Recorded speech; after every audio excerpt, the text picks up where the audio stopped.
اعوذ باللہ من الشیطان الرجیم، بسم اللہ الرحمن الرحیم۔ میں خرم شیر زمان، پاکستان تحریک انصاف کراچی ریجن کا پریزیڈنٹ اور اس کے ساتھ ساتھ وزیر اعظم عمران خان کا منتخب امیدوار این 241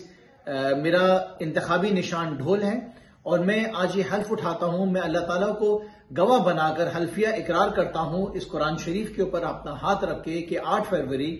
2024 کے جو انتخابات میں ایم این اے منتخب ہو کے اپنے قائد عمران خان اور پاکستان تحریک انصاف کے ساتھ وفا نبھاؤں گا، اور میں اپنے حلقے کے ووٹرز اور عوام کے جذبات اور احساسات کو ٹھیس نہیں پہنچاؤں گا۔ میں حلفیہ عہد کرتا ہوں کہ میں کسی بھی قسم کے دباؤ یا لالچ میں نہیں آؤں گا، اور وقتی مصلحتوں سے بالاتر ہو کر عمران خان اور پاکستان تحریک انصاف کی قیادت کے تمام احکامات اور فیصلوں کو حرف آخر سمجھ کر قبول کروں گا۔ اللہ تعالیٰ میرا اور میری جماعت اور میرے لیڈر عمران خان اور پاکستان کا حامی اور ناصر ہو جائے، آمین۔